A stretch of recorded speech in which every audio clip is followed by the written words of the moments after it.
would like to begin by thanking the Times Group of India and the ET Now Global Business Summit for giving me the tremendous opportunity to speak here today.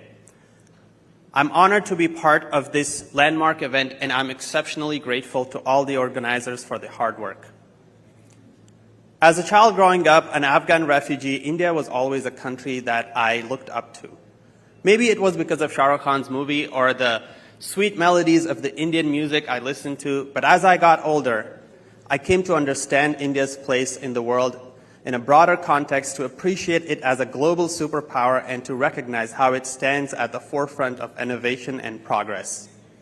And that is why it makes me particularly happy and humbled to be sharing my experiences today and to continue building a better world with all of you. Today's theme of disruption, development, and diversification are all exceptionally relevant to my work as a humanitarian in particular. So I want to start by discussing a fairly recent part of my journey.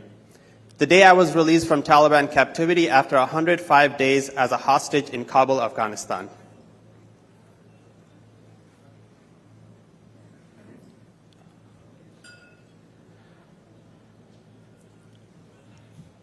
This is me.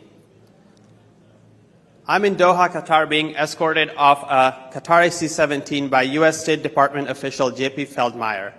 And this photo captured by my first few steps as a free man after a harrowing journey that included horrific conditions, torture, starvation, and beyond.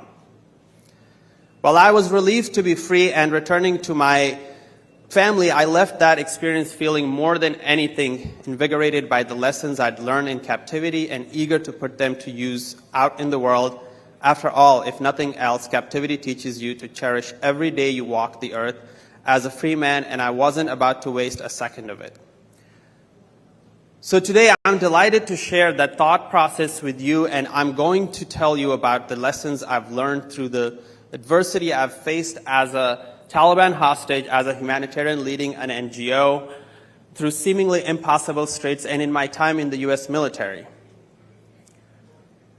Ultimately, these lessons boil down to 5 key topics: resilience in the face of adversity, resilience in the face of adversity, negotiation mastery, ethical consideration in practice, global perspective for success, and business agility and innovation in crisis. This is me on my first day of training as a corpsman in the U.S. Navy. On your first day of military training in the U.S. Navy, your superior keeps you awake for 48 hours. This is the first test, and these tests get progressively hard, The tests are not designed to assess how strong you are, but rather how resilient. And this is distinction in what I want to discuss here. Strong people can break after failures, but resilient people persist in the face of adversity.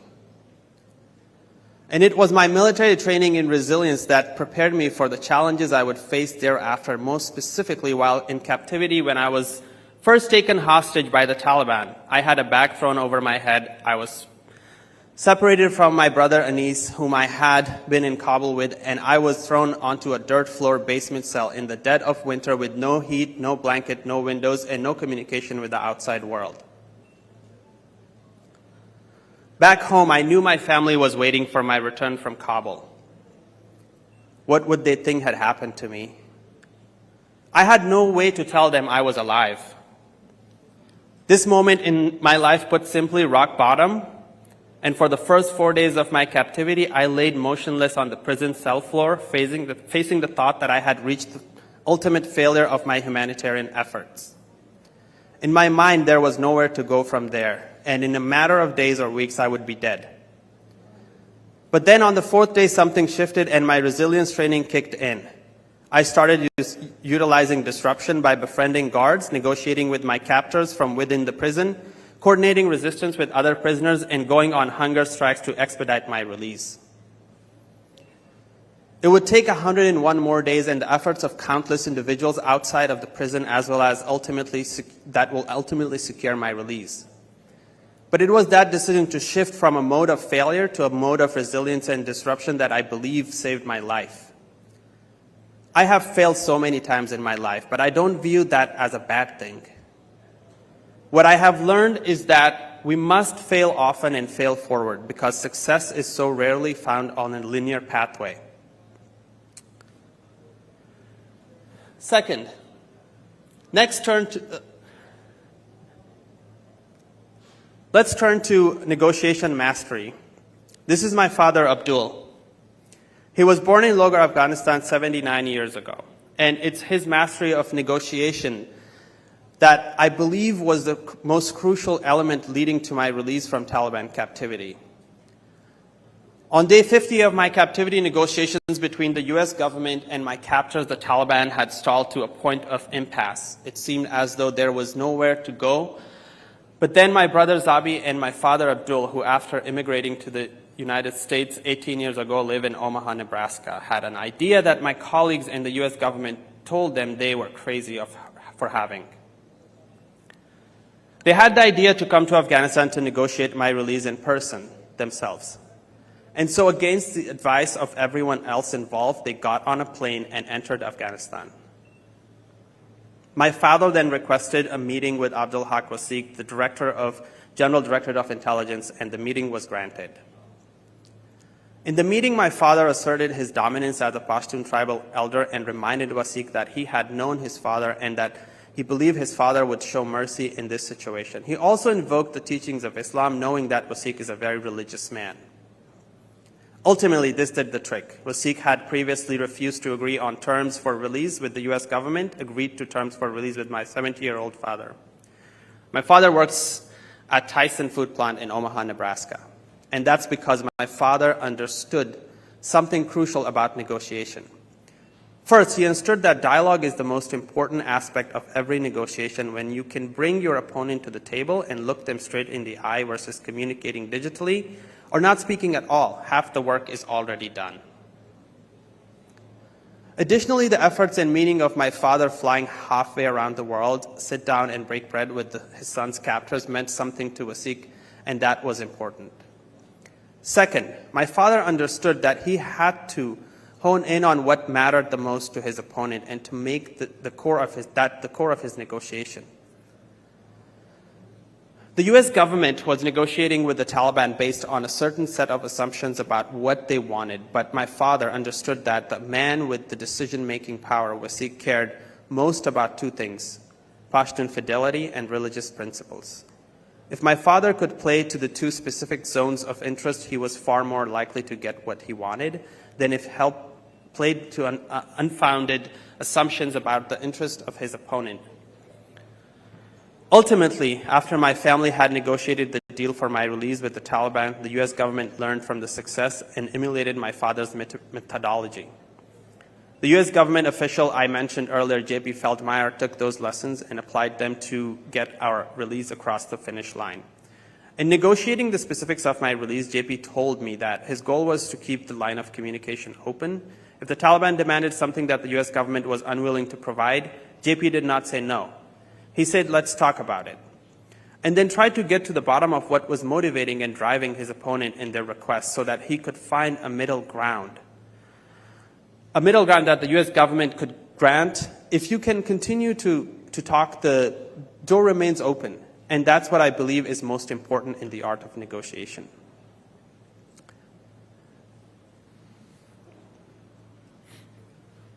Third, let's turn to ethical consideration in practice. This is a photo of my operations center in Washington, D.C. in August of 2021. Predating my captivity, this center is where my NGO Human First Coalition was born in the wake of the Taliban's takeover of Afghanistan. We sought to evacuate as many individuals in need as possible, but because there were no government-dictated rules for this evacuation, decision-making was challenging, but ultimately ethically confounding. And this is where I'll get to what's most difficult part of my work.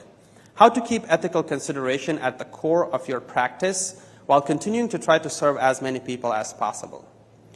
When my team and I set out to evacuate vulnerable individuals from Afghanistan, in this tragic moment, we came to understand that the most vulnerable individuals were often Afghan nationals who were being targeted by the Taliban. But as Americans and veterans, we were faced with ethical dilemma. The US government requested us and our military training suggested that the American citizens remaining in Afghanistan at this time should be our priority in an evacuation mission. Their status as American nationals not only gave them official priority in getting out of the country, but it gave them somewhere to go. In other words, their evacuation was easier. But what was heartbreaking was that those individuals, the American nationals, were often in less danger than their counterparts who were Afghan nationals.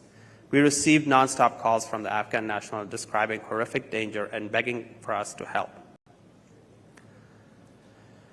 And we knew that oftentimes the American nationals could find other ways out of the country without any team's help. So at times, it seemed that the seats on the planes that we held for American nationals would be better put in use to the Afghan nationals.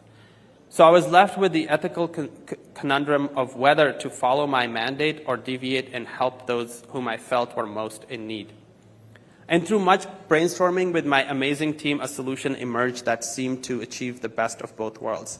Specifically, I negotiated with the U.S. government officials who were in charge of approving flight manifests telling them that I would evacuate American citizens, but that for every American that I put on a plane, there must be 3 at high-risk Afghans on the plane as well, who were granted some sort of status in the United States.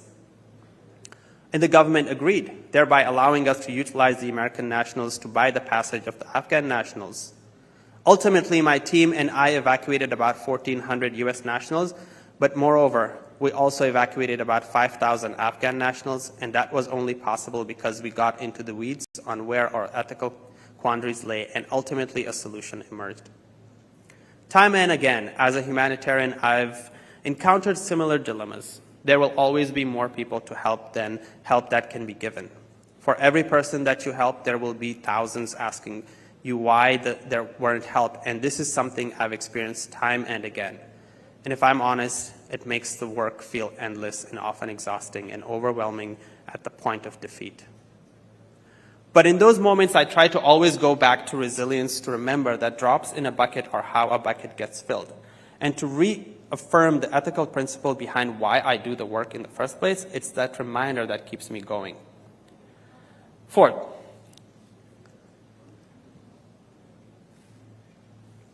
let's turn to global perspective for business success. This is a photo of my colleagues and I campaigning and introducing the Afghan Adjustment Act, a critical piece of legislation for Afghan refugees in the United States Congress. As you can see, I'm the only person of color. Throughout my short life as an Afghan American, I've found myself in rooms where I'm often the only non-white person. This brings its unique set of challenges, but what I've come to learn is that this is not a disadvantage, it's my superpower. In that, we cannot underestimate the power of cultural understanding, and specifically in negotiations and relations, be they business, political, or otherwise. When my captivity was nearing what would be its ultimate, a key disagreement arose between my family and the U.S. government. Specifically, my father had made this aforementioned deal with the Taliban via Abdul Haq Wasiq to secure my release on a handshake between Pashtun elders. The U.S. government felt the deal would only be real when the Taliban put it in writing and signed a document acknowledging the terms of the agreement. But my family knew better.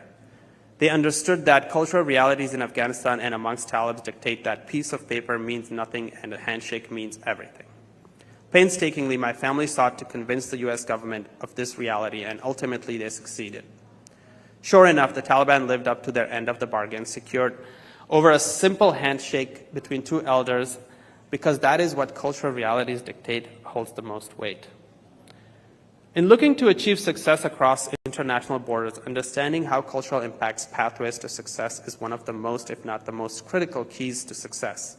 It comes back to the key theme of diversification, that the more perspective we have access to, the more we will understand the challenges we face. Fifth, and finally, let's turn to business agility and innovation in crisis. This is a photo of my guard in Taliban prison. Let's call him Ahmed.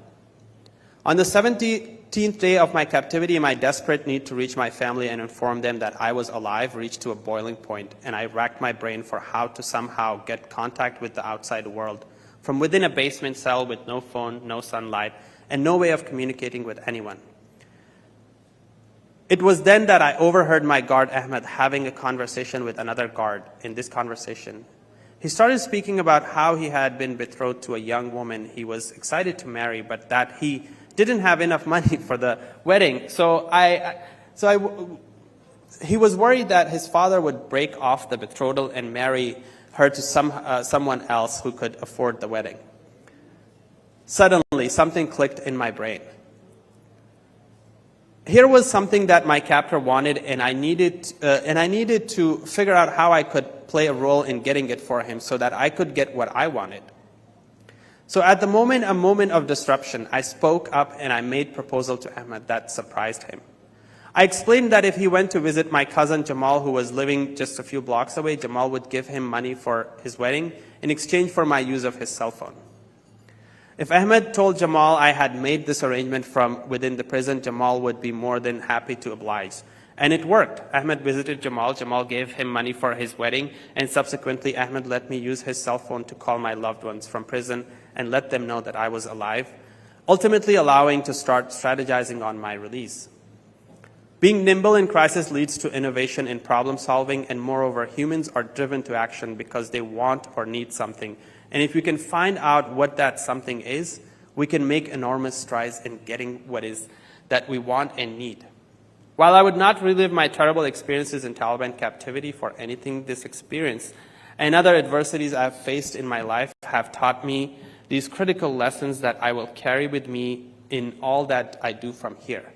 I hope that sharing them with you today has been valuable, and I look forward to the speakers to come in this tremendous and enriching moment. Thank you so much for having me.